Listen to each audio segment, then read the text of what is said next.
જય શ્રી કૃષ્ણ. જય હો, મંગલમય હો.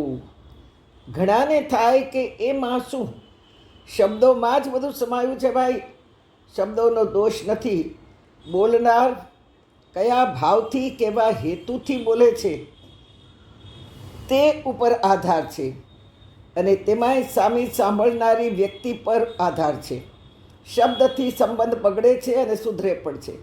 શબ્દમાં મધુરતા છે તો કટુતા પણ છે. ટોન્ટ છે, આશ્વાસન છે, તો શબ્દમાં મૌન પણ છે. બોલવાવાળા સાંભળનાર સમજનાર પર આધાર રાખે છે. જે સજ્જન એજ્યુકેટેડ મદદ અથવા ગરીબ શબ્દ બોલે તો એ વ્યક્તિ મારી નજરમાંથી ઉતરી જાય. હું એને અહંકારી સમજું.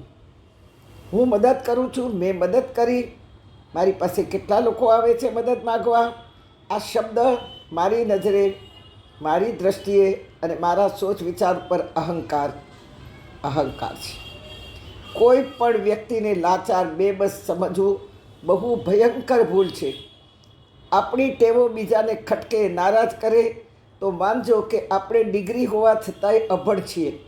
ગમે તેટલા એવોર્ડો મળ્યા હોય પણ આપણે એવોર્ડને લાયક નથી. વિષ્ણુ સહસ્ત્રમાં ભગવાન કહે છે કે હું કોણ છું અને મારો સ્વભાવ કેવો છે, અને હું કઈ રીતે આ જગતના જીવોને સાથે વર્તન કરું છું. અમાની માનદમ માન લોકસ્વામી ત્રિલોકધ્રુવ. હું અમાની છું. હું કદી માનની અપેક્ષા રાખતો નથી. હું કદી થેન્ક યુ સાંભળવા માટે તૈયાર નથી. વળી અમાની છું એટલું જ નહીં, પણ હું પ્રત્યેક જીવોને માન આપું છું, માનદ છું, અને તેથી વિશ્વમાં હું માન્ય છું. આપણે આ જગતમાં આવ્યા, આપણે કેટલાને માન્ય બન્યા. જ્યાં જ્યાં માન્ય બન્યા, એવોર્ડ મળ્યા, ત્યાં આપણે અમાની બન્યા.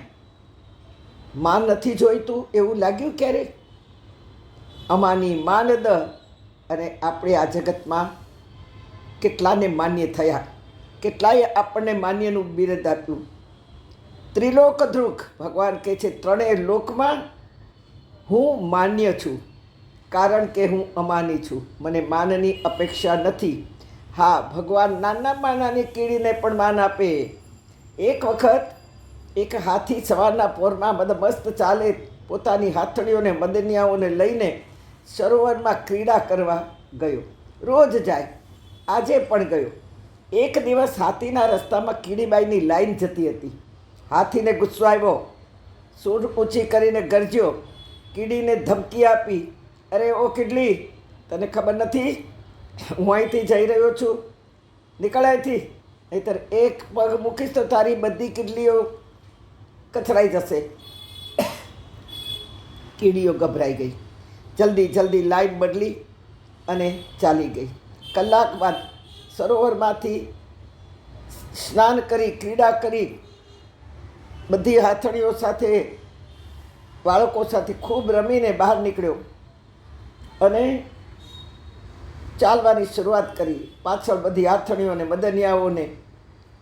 ત્યાં કીડીબાઈ બધી લાઈનમાં સાઈડમાંથી ચાલતી હશે તો એણે પણ લાઈન બદલી અને બધી કીડીઓ એક પછી એક પાછળ સૂંઢમાં ચાલી ગઈ, સૂંઢમાં ભરાઈ ગઈ.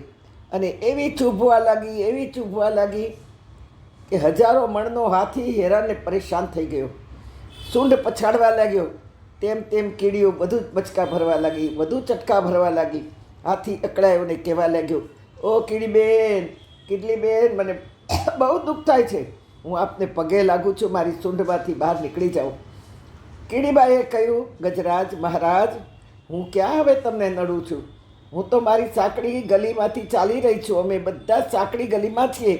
એટલું અંધારું છે, પણ એકબીજાને સહારે અમે ચાલી રહ્યા છીએ. મહારાજ, હવે મારો શું વાંક છે? હાથી પરેશાન થઈ ગયો. તેથી ભગવાન કહે છે કે મને માનની અપેક્ષા નથી, છતાં હું બધાને માન દેવડાવું છું. માટે ભૂલે ચૂકે પણ કોઈને નાનો ન સમજવો કે આ વ્યક્તિ નાની છે, આ વ્યક્તિ ગરીબ છે, આ વ્યક્તિ દુઃખી છે, મારી મદદથી જ એ સક્ષમ થઈ શકશે નહીં.